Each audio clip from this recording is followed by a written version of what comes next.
And don't ever compromise, like who you are. Don't betray yourself because you want people to like you. Like, get comfortable with people not liking you. Because at the end of the day, the only person that you need to be worried about is if you like yourself and if you have a relationship with God. That's it. Welcome to another conversation at the Podium. Today I have a very special guest.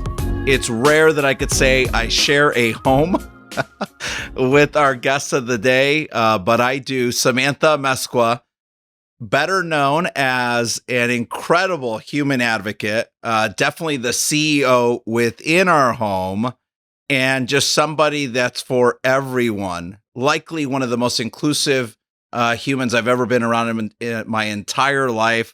Samantha, welcome to today's conversation where we invest time with high performers in sports, business, and life. Yes. Thank you. Thank you for having me today. I'm excited to be here. So when we were thinking about beginning to have some of our guests return, that you were 100% at the top of that short list. And I'm really glad that we get to have this conversation today in person together. We're going to unpack a number of things. I want to make sure, though, that we speak on what it looks like to create a culture of leadership within your household and within your family, and how that translates to success outside of the home and at work in our professional careers. Secondly, I want to make sure that we speak about what it looks like to raise children to be warriors in a garden versus gardeners in a war. And lastly, I also want to be certain that we can unpack a little bit more what it looks like to manage the loneliness that's existed in your personal journey of becoming the very best version of yourself and becoming the human that you are today. I'm super excited to have these discussions with you. But before we get into it, I want to recognize Pellegrino. Pellegrino, you are raising my son, Atlas Amezcua, 12-year-old Detroit Country Day middle school four-sport athlete, orders a sparkling Pellegrino every time we go out to eat. Right now, I'm paying for these, but I would welcome a free shipment of these for our future conversation. So shout out to Pellegrino. I told Atlas I would do it, and so now I did it. So let's get started. Tell me a little bit about your transition from working in marketing and advertising for almost a decade after you graduated from Purdue Calumet University. Shout out Northwest Indiana.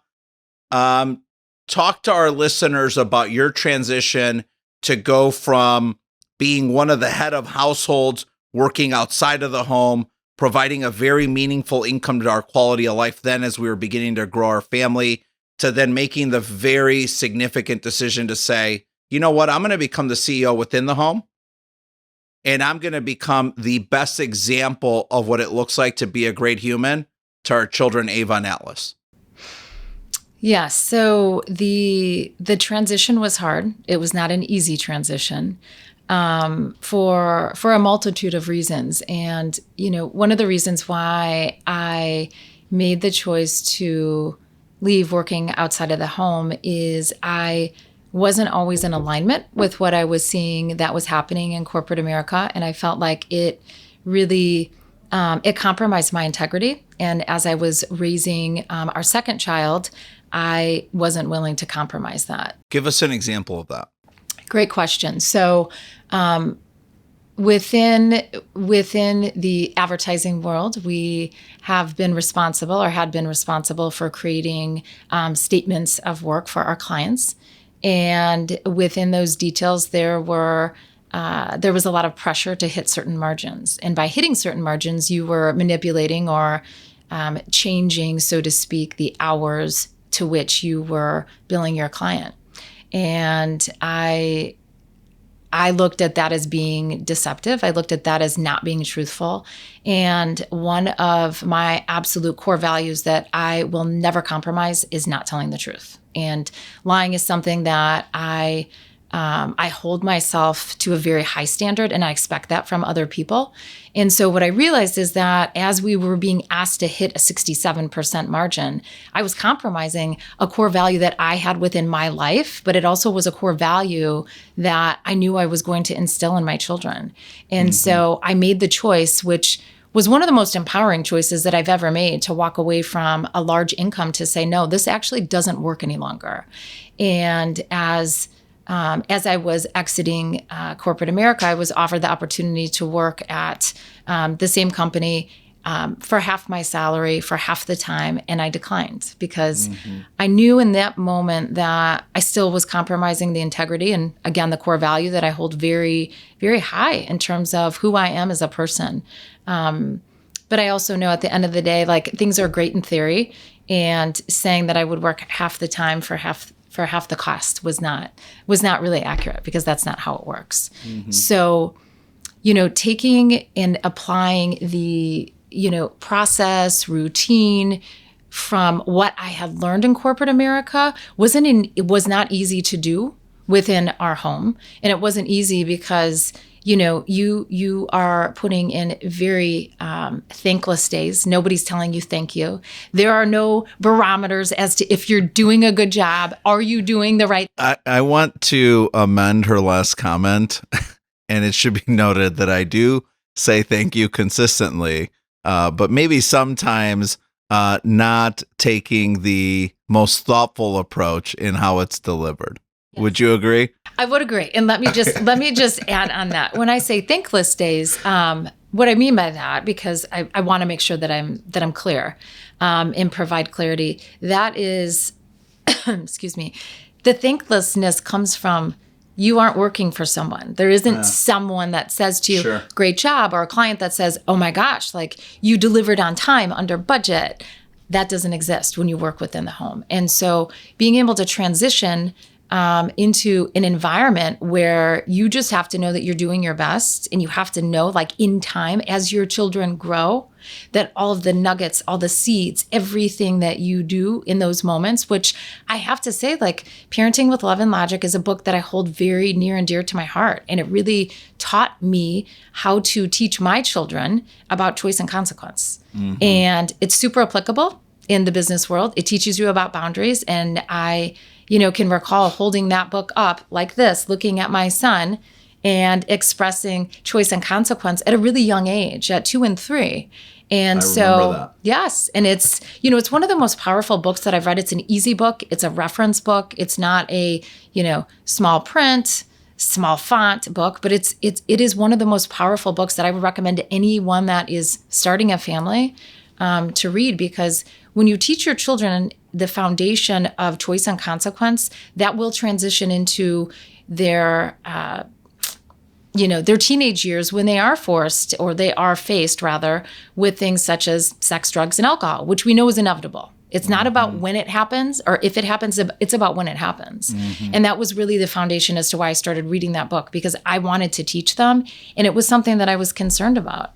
And so there's, the lessons with transitioning from corporate America into a home, they're hard. I mean, it's not an easy job to do.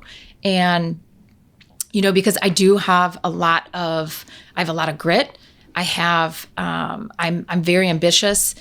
I brought those elements and those characteristics and those traits within the home, but being able to change, like, the dynamic and, to transition that organically into a home is not an easy thing to do. And so it didn't happen overnight. It wasn't an event. It took time in how to integrate that. Yes. And so I want to jump in on that, because I want to acknowledge a significant point that you're making, especially for our listeners who are living, working within the home, working outside of the home, or a dual reality, right? Which especially many single parents are facing today, right?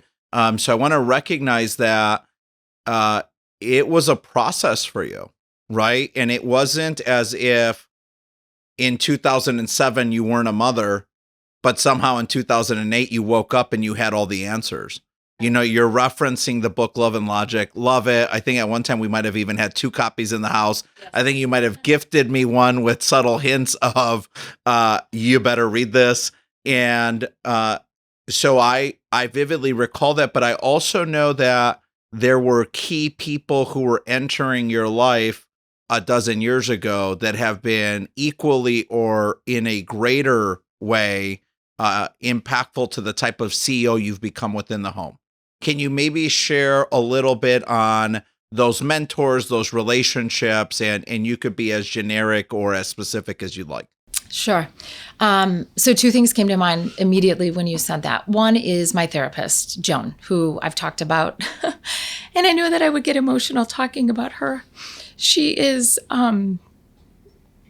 she's one of the most important people in my life.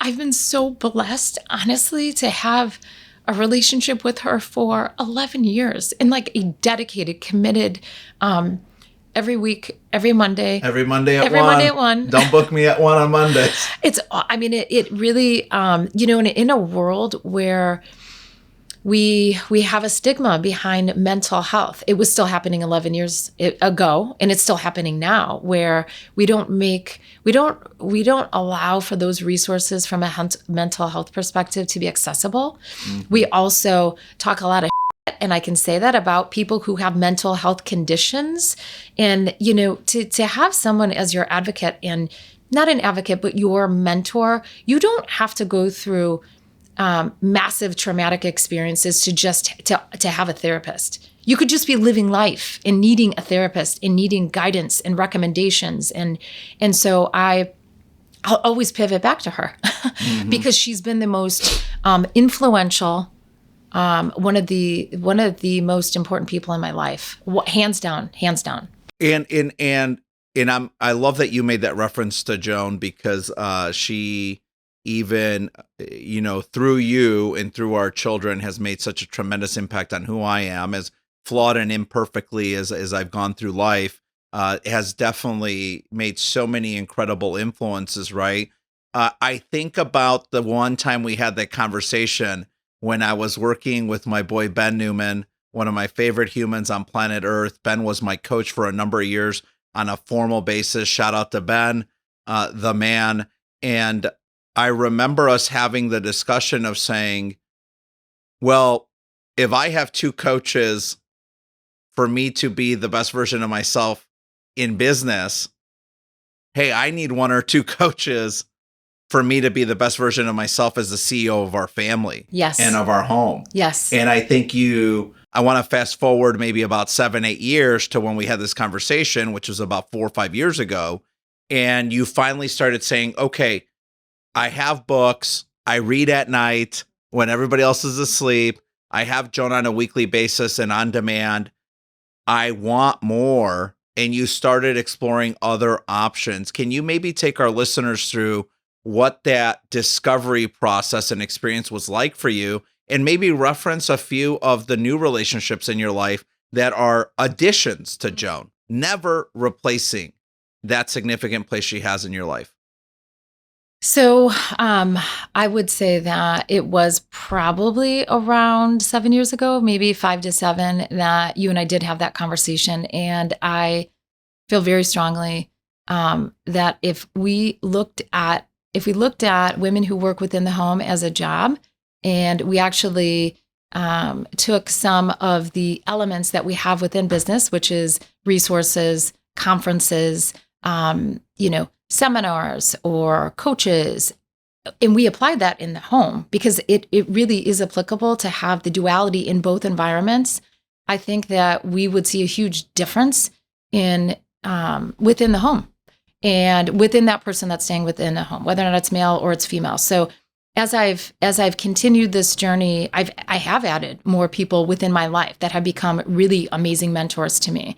And sometimes mentors are with you for a season, and sometimes they teach you what you need to learn, and you can outgrow them, or you can decide that you took those lessons and what you were learning and what you needed in that moment, And then it's time to move on to a different person. Can you unpack that with an example? No names, just an example. Yes.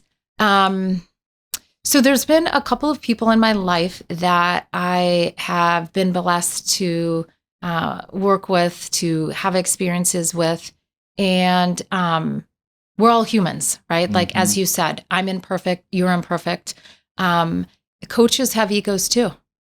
And although that we talk about egos, although we talk about, doing things from a place of love, they're human. They're absolutely human. And so I can say that there's been one specific example of someone that I had worked with in the past. And, I've been blessed with intuition, which allows for me to feel certain things. I really can pick up on people's energy, and I could pick up on a lot of ego that was coming through with this particular coach. And I honor this person for the time that I had, but I also knew that it was time for me to move on.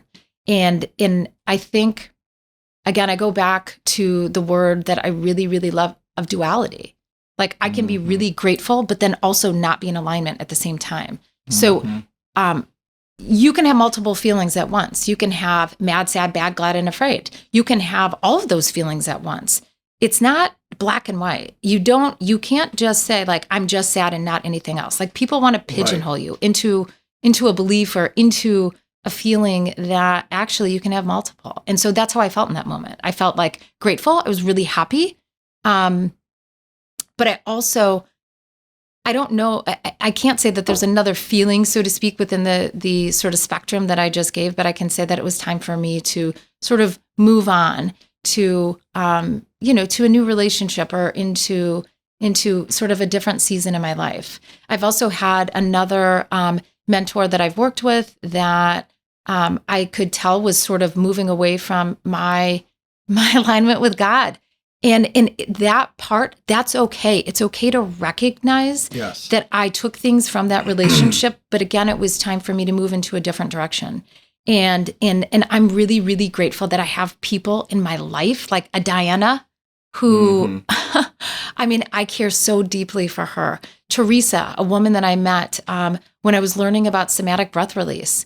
Amazing. Like, two amazing, like, Christian women who really talk about God and coming back to God. And I love that God moves people out of your life to make room for new people. That is part of his plan for all of us. And I have an amazing group of holistic doctors as well that, I look to them for medicinal purposes, but, I also have found, like, Diana's a prime example, that I went to her, to speak about holistic health, and she really became a dear friend of mine. Yeah, I think it takes, and I appreciate those examples. I think it takes a certain level of vulnerability, openness, to be willing to listen to someone else's perspective so that we can learn and determine where that fits or doesn't fit in our life, right? But I also think it requires, like, almost like a thirst for knowledge, right? When you and I first started dating 20 plus years ago, we'd tease about how curious you were, right? We'd come home from work to an empty home that we shared. You'd have 20 questions. I'd have the same one. How was your day?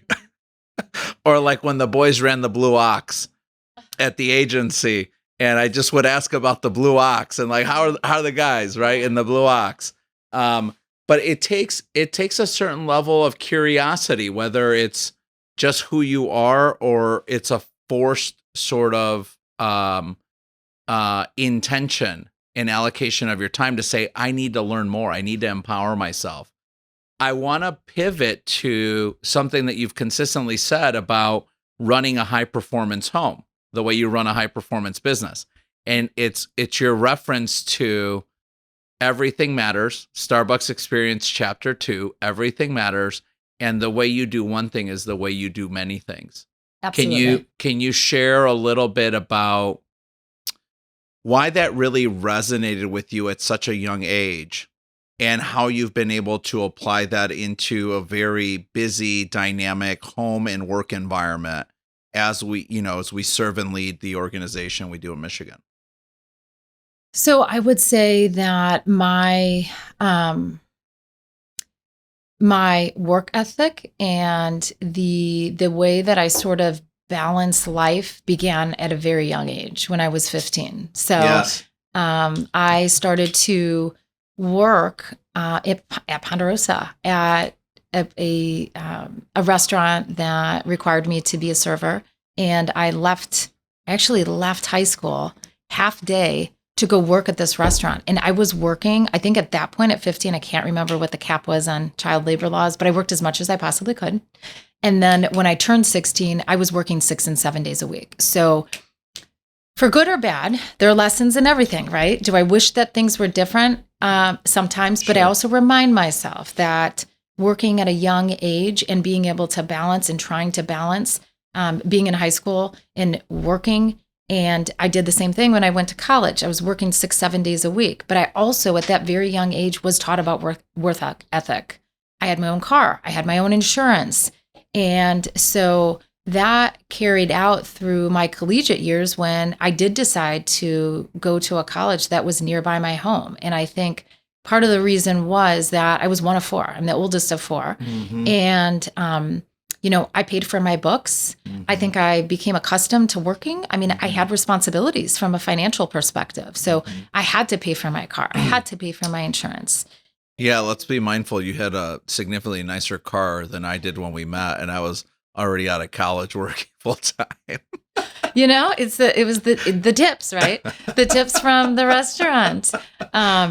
So I go back to I think your original question, which is like, how did you, as the leader, being in leadership within business, right? Like, how are those things applicable within our home? Process. Like, I have a routine. I mean, that really, at the end of the day, the process and the routine of going to bed early is really important to me. Really, really important to me. Waking up early is, I like waking up to the sun, the circadian rhythm, just being able to like influence the way that I wake up, getting on my knees and praying every single morning. So having and then what happens right after that? Then I go into just for our listeners. Yes. I'm so glad you asked me that. I go into my bathroom and I wait after I get I turn my daily quote, and I wait like this for my coffee. And I'm so excited when you tiptoe in the bathroom with my coffee. Barista. And that's where I wait for it. But it really is about routine. It's about routine. Our children have responsibilities. They don't get paid for that. Like, my philosophy has always been, I go back to parenting with love and logic. I think that's where it came from. You live in this house, you eat on these dishes, you sleep in this bed, you wear these clothes, like, you have responsibilities. And that's been since, I can't even tell you how old that they were. And there's no payment for that. There is no allowance. It's, you live here, like, that's your responsibility. And so, being in a home that has expectations, super applicable to the business world. I have boundaries on that. There's consequences to not doing the things that you say that you're going to do. Well, and I think what I wanted to do in kind of wrapping up at least that first bucket of what it looks like to run the household like a business and be the CEO of that organization, and how that has translated into me leaving the house every day and working outside of the home on our behalf, and the benefits that that's brought, I think, the organizations that I've served as steward and team captain of, right? And so people will comment about the culture, the inclusion, the high energy, the high performance team. Everyone has a high awareness of what it looks like to be a great teammate where we've been. And I think some of those have been benefits from some of the things that have originated in our home. Would you agree with that statement? I would agree. Absolutely. I mean, culture and energy in our people are everything. Like, period. Well, there's nothing, we're not taken over by robots yet that are delivering financial security, stability, and success yet. So our people remain our greatest asset, correct? Absolutely. And although you were obsessive about working at a very young age in exchange for income, and you didn't have the privilege that I had of playing a ton of sports since I was a little boy, you always create references to being a great teammate, to being a great team together in the way that we're raising Ava and Atlas. So I want to kind of pivot to that second point of, what it's been like to work towards this vision that you and I have agreed that we want to raise our children to be warriors in the garden. Ladies and gentlemen, but assassins when it's necessary, because the world's a tough place. Can you share, let's share, maybe start off by sharing a few of the basic sort of core values or principles that you've worked really hard to instill in them as children. And for clarity, for those that don't know our family, Ava's 14, Atlas is 12, and they are definitely warriors in a garden. Yes, they are. So honoring your commitment, number one, like if you say you're going to do something, then you need to execute on it. Now, there are times when you need to be agile, but if you say you're going to do something, then you must do it. Being honest is absolutely not something that I will compromise. You have to be honest. Communication is huge. And we had a pretty intense conversation yesterday and the day before, and a text discussion this morning on the significance of consistent communication. Yes, because lack of communication will cause problems that never existed if you don't communicate. Communication is not because it's my major, but it really is the most important piece, I think, in any relationship. Because if you don't have communication, all you're doing is running around and mind reading. And I will tell you that mind reading is the worst thing that anyone can do. In business, in life, you have to ask questions. If you mind read, all you're doing is creating a narrative that may have not existed. Ask questions for clarity. Super applicable in the business world. And we just discussed that this week again, probably for the 100th time, right? That I've had a tendency, and others have a tendency, right, to feel pressure, to feel stress, to feel somewhat interrogated, and we quickly become defensive because we're creating narratives in our mind that are typically inaccurate, and typically through working to remain calm and asking good questions, it creates healthier outcomes. Yes. And we all know when you assume what happens. I mean, it's like the goal, right? It's not the goal. It's we all know what happens. I'm trying to curse less, but the statement is you make an ass out of you and me. 100%. 100%. So the other core value that I will say is absolutely imperative within our home, there are two. One is sportsmanship. There is absolutely there's nothing that I will not compromise sportsmanship. And so you and I both have instilled in Ava and Atlas that after every game, they need to say thank you to their coach and they need to say thank you to the ref. Hands down. I don't compromise on that.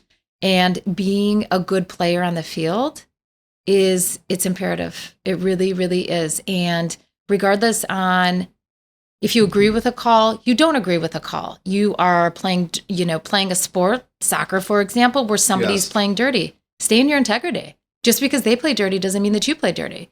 You stand in your truth. You stand with integrity.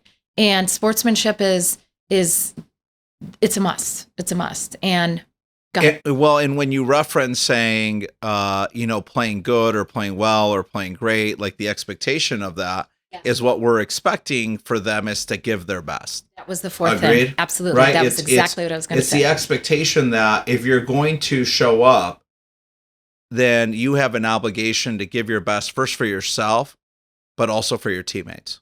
For sure. And you can't, I am never going to tell my children, if they don't want it, then they don't want it. I'm not going to make them want something that they don't want. But I do expect it. Hey, I spend my time in the car. I spend my money to, send you to this soccer club. So there is an expectation that I put in the upfront. Look, you have to go out and give your best, but you are the only one that can decide if you gave your best or not. I can't decide that. And there have been times where I've seen, one or two of our children not give their best. And because I know what they're capable of, I know that there are moments everybody's going to have an off day. There's going to be times where we don't get enough sleep.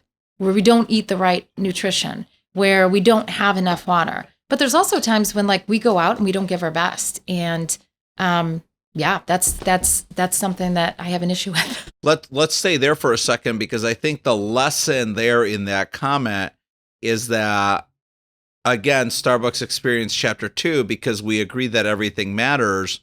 It's not to be difficult with our children or be tough on our children, but it's to make them aware and help them become more self-aware of their choices, not only of how that impacts the outcome of a team sport, but the reflection on them and who they want to be in their truth and how they want to be seen by the world, not because they need validation, right? One of the unhealthiest things that I've sought out in life is validation from others, not because they need the world's validation, but because they want their legacy and their reputation to be one of a tough, hardworking, incredible, great teammate who has high level of integrity and sportsmanship. Yes, absolutely. And, you know, at the end of the day, even Atlas are at a school that has academic rigor. I mean, Detroit Country Day, shout out. And we really, I mean, we love the school. We love it. That's the truth. Except for the masks. Except for the masks. Yeah, yes. I'm sorry. It's my conversation. Yeah, So you get to say that. I'm with you. And I will say that they're, you know, with having that rigor, I tell them to do their best. If they come home and they say, I've gotten a B on this, then you got to be. Like, that's okay. Yes. Because again, like, you were the only one that can determine that you went in there and did your best. And if you tell me, we go back to my core value of being honest. If you're being honest with me, then you did your best. And that's it. I'm not planning for your college. I'm not planning for you to take like 6 honors classes. I just want you to go in and I want you to do your best. And that's all I ask of you. So if you're honest with me and you did your best, then that's all I ask. What are your thoughts on bullies? Bullies, like, and give me some more like detail. Human bullies. Whether they're 10 or 50. Yeah. Awesome. Of age. Awesome question. So, experiences on all spectrums, whether or not they're 12, whether or not they're 14, whether or not they're 40 something, they exist. They absolutely exist. And, you know, I can pivot back to one of the questions you asked me about mentors and people maybe who influenced me in my life. Yes. Bullies have influenced me. Yeah. Say more about that and use a story though. Love it. I have had many people in my life who teach me about who I don't want to be. Mm-hmm. And when I transitioned from working outside of the home to in the home, and even now, being the CEO of the home, I have people that are judging me and putting me down for a lot of decisions that I make. And what's an example of those? So an example would be that I refuse to go through the metal detector at the airport. And I won't go through it for my own personal reasons. And I have learned through that being just one of many examples that I will advocate for myself and I will advocate for my family at all costs. If you don't like me because I'm advocating for what I know is best for me, then that's on you. And that's actually a projection from you to me.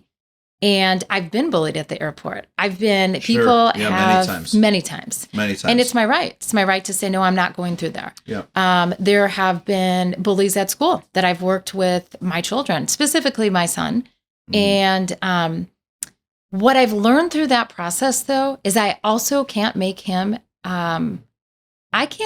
use his voice if he's not ready to. This is also his journey too. So I can give him experiences. I can simulate experiences with him. We can go through dialogue to talk about what the conversation could look like. But at the end of the day, he has to learn how to stand up for himself. And so I know that time will come when it's time, when he's ready to use his voice, because I've also had to go through that journey myself. And so when I get upset because I see that he's not using my voice, it's just a trigger. It's a trigger because I know what it feels like to have somebody say something to you that isn't kind. An example, a story, is when I transitioned from outside of the home to working within the home. I had somebody who talked to me about feeding my family organic. And I can look at that time now today and actually have compassion for that person, because I've actually had multiple people say things to me for feeding my family the way that I feed them. And I will tell you, that's part of the reason why my children are athletes, why they are warriors, because nutrition, health, supplements, emotional and mental, yes, high priority. They're priorities. Like Yes. they're a must. Like it's the reason why I have support in my home. I don't Yeah. pretend like I can do everything because I can't. Yeah, you see those. I mean, to be clear though, you see those as investments in them living their best life Yes. instead of an expense, right? Yes, absolutely. Yeah. Absolutely. And, I can't do what I do within the home without the support of Lisa, who's been with us for 3.5 years. Yes. And she really, And hopefully stays with us forever. yes, forever and ever and ever. And, there are some people out there that want to pretend like they're superwoman. I'm not. Like, I literally cannot do it without Lisa. And, How many times do you think you and Lisa interact on a day? Text, oh my gosh. voice, in person. Many, many, many times. There's voice text, there's in person. Yeah. She's become such an invaluable part of my life, our lives. And because she is willing and able, and we're able from the blessings of God with our resources to be able to pay her to help us in our home, I'm able to focus on the mental health, the emotional health, the nutrition, the sleep. Like that's what I want to be doing in my Sure. home. That really, truly is what Sure. I want to be doing. And I can think of another example of a woman who I sort of touched on this before in another podcast that asked me how I had money because I didn't work. And it really, of all the experiences in my life, it was probably the most hurtful, but the most impactful because what she was saying. Well, and this was a friend. Oh, this was a friend. Absolutely. Yeah. And she didn't think that I should have money because she said that I didn't work. Well, I do work within the home. Mm-hmm. And that just goes to show you the ignorance that people have with women who work within the home. I'm a CEO of the home, like bottom line. If somebody wants to argue with me about it, like they're wasting their time, absolutely wasting their time because I do run my house, certain elements. Now, again, going back to duality, like a business. Yeah. But I also have so the business piece is the masculine side, but I also have the feminine side as well. And I do run it like that because that's worked out well for me. I have a schedule. I have expectations. Again, our children, the morning, the evening, like it's a business in that element. Yeah, go into that for a second because I want to, as we're coming towards the end of time, I want to make sure that we devote a little bit of time to the loneliness of the journey. Right, to this life of greatness and excellence that you're pursuing. But very tactically speaking, maybe speak to a couple of the simple tools or tactics that you've implemented in the home that have really helped you to run a busy, chaotic, dynamic home where we're all kind of coming and going at different times. So I was thinking about how there's boxes on the counter with names. I was thinking about the multiple calendars in the pantry. I was thinking about the way, we lean on Alex and Jill at the firm to help run the firm and the practice calendars, but still all coordinate through you and Lisa. Give us maybe a few other examples. Calendaring is huge. Like I can't emphasize that enough. We do have 3 calendars. I'm not on my computer like most people are, so I'm on my phone. So I have a calendar in the pantry that's a whiteboard that has the current month. Then I have the next month coming up. I typically have the next year, to be honest with you. And then I have it on my phone. So it's color coded. And for me, I would say there is no such thing as too much communication. There's no such thing as too many details. Like give it to me and give it to me even if it's in 2023. Yes. Because that allows for me to plan out as far as I can. Oh. And I know it's not the way that you operate. I'm thinking about how many times I've been in trouble over the calendar. Oh my gosh, yes. Easily my biggest flaw. Yes. Of all the flaws, easily the calendaring, yes. I would say that the process, routine, huge. Yeah, share. Give us give our listeners a couple examples of routines that you have that have been very valuable to you being your best self, which allows you to pour into others. Yes. So the routine of what Lisa does, I mean, it's very methodical. Now there are hybrid days where it doesn't quite work the way that we think that it's going to, but there's 2 days a week that there's cleaning and there's laundry. There's 2 days a week where it's miscellaneous. And that means that, there's bookend things that are expected on those days. So having an expectation in saying, here, this is what we need. That's one thing from a tactical perspective, and how I can go throughout my day, knowing that I don't have to worry about XYZ, whatever that might be. My morning routine, it's everything. Yeah, unpack that one. It's I will, as you know, I will be late to the airport. I will stretch every morning. It is a must. I wake up, I literally get on my knees and I pray. You will be late to everything. Yes. If I don't stretch. Pray, coffee, stretch. Exactly. Yes, it's those three things. Exactly. And I go outside on days like this. You were late today, right? I was a couple of minutes behind. Yeah. Yes.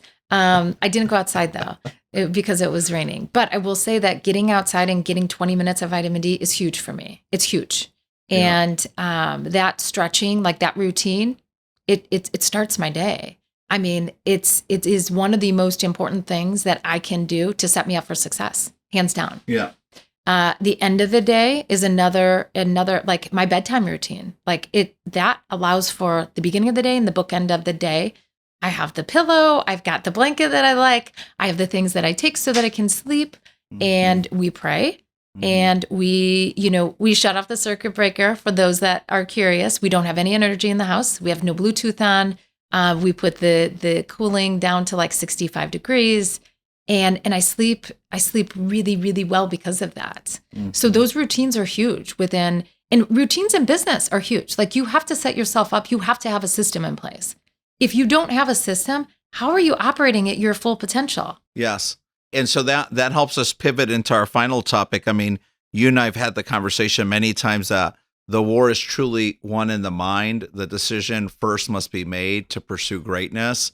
And then you need to tactically unpack that, maybe reverse engineer the things that need to be done consistently, the things that need to be done differently.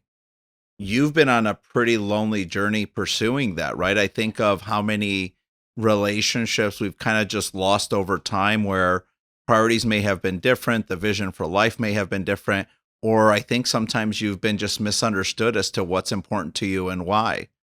Maybe share a little bit about the loneliness of that journey, but specifically to how you've coped and managed with that in a graceful way to still continue your pursuit of the life you want to live. Great question. There's a lot to it. So the path to growth is lonely, like bottom line. I mean, that is the truth. So as humans and individuals who are seeking greatness or seeking to evolve, there will be people along the way that will not understand why you may be on this path, why you may choose certain things, which at the end of the day, it's none of their business, as long as you are still being kind. But when you verbalize boundaries to people, when you verbalize like in a very kind way what it is that you expect maybe in a relationship, and or you express your feelings, which for many people are really, really scary for them to look into, whether or not it's bad, sad, mad, glad, or afraid. When you say how you feel, you're actually pushing them to look internally as to their own feelings. And maybe they haven't processed those feelings, and maybe they bury those feelings. And so one of the biggest lessons that I have learned, it's been the most painful, and I will say that again, it has been the absolute most painful, is that there's nothing wrong with expressing the way that you feel. But when people have to look inward to their own feelings, they may abandon you. And they might abandon you because what you've just said actually opens up something that becomes very scary for them. So if I tell you that I'm mad about something, then that would force them to think about their mad feelings. And like a paint can, it's the best example, an analogy that I can give is that a paint can, when you open it up, most families, most people suppress their feelings. Most families, most people bury. No. Never, right? We've never talked about this. So when you go in and you've got a paint lid, you open it up, and guess what? Most people want to bury that. We're also taught to not talk about our feelings. That is one of the things that I've been adamant and I won't concede to having my children talk about the way that they feel. We don't accept I'm fine. No. How are you? How's your fine? Or do you feel mad? We bad? do not accept that. Right. Mad, glad, bad, sad, or afraid. Which one is it? Unpack it. And guess what? You can have a multiple of feelings. So the path has been lonely. And because as I've gone through this journey, more specifically, I would say in the past 5 years, deeper than I've ever gone, I've learned so much about myself. Yeah. And because I've gone inward to learn about myself, that also required me to say, hey, like when you do this, when you say blank, it makes me feel blank and it tells me blank. And that's pissed people off. That's made people mad. And they've actually abandoned my relationship because they were unwilling to have that conversation. And that piece of my life has taught me more than anything, truthfully. Like, people want to talk about growth. You got to get ready to go through the fire. Like, and that might turn people off. But if you want to grow and you want to evolve, you have to be okay with the fact that you will be uncomfortable. Like, who actually grows and is comfortable and says, this is awesome? No, you're me. No, it's not awesome. And the path will always be lonely. But if you know that going in, that you will lose people along the way, as long as you're kind and saying like, and know that it's not about you. When people leave a relationship because they're unwilling to talk about things, that just shows like where they're at in their life. And that's okay. Like, we have to have compassion. So sometimes you need to get over the anger of the person abandoning you and saying like, I know why that they're behaving this way. And I've had really close people in my life, like close people that I don't have a relationship with them right now. And that's okay, because I'm not going to stop being who I am. And I'm going to continue to be authentic in expressing the way that I feel. And I'm not going to suppress the way that I feel. And I won't bury that. And if that means that somebody leaves the relationship with me, then that's on them. Before we wrap up, I had one curiosity. You know, you think about how much I've had many curiosities, right? But, you're curious now? Yeah. Well, a little bit. I'm challenging myself. But I was thinking about how much you've evolved over the 20 years that I've known you, right? What's the best piece of advice you'd give that 20-year-old version of yourself that could be really helpful to someone listening today who's thinking about their greatest life ever and how to make good decisions today, one step at a time to pursue it? So the first thing that came to mind, I always go with my gut, is to really work on not being a people pleaser. That is, if I could go back and talk to my 20-year-old self, I would say, you don't need external validation. Now, that's a process, though. That's a lot easier said than done. But you don't need other people to validate your existence. You don't need other people to actually help you know and understand your worth. Like, you know what you're worth. You don't need that friend. You don't, and don't ever compromise like who you are. Don't betray yourself because you want people to like you. Like, get comfortable with people not liking you. Because at the end of the day, the only person that you need to be worried about is if you like yourself and if you have a relationship with God. That's it. Yeah, I mean, bottom line. We begin and end our day alone. We right? do. I mean, we really do. We begin and end our day with ourselves. And so that's been a really meaningful thing that I've watched you do, something that I admire very much. As always, I love having these conversations with you. We have many like this, folks, but I enjoy having you here with us so that I can share those gifts and those treasures and those talents with our listeners. For those of you who don't know, you can find us on YouTube. You can find us on Apple, on Spotify, at the Podium Podcast, on Instagram. Samantha Amezcua, A Human Advocate, is her Instagram handle. Look her up, follow her. I think it's clear that she should probably be the podcast host sometime in the near future. Honey, awesome being with you. Love you. I love you. Thank you. Thank you for the time. Thanks.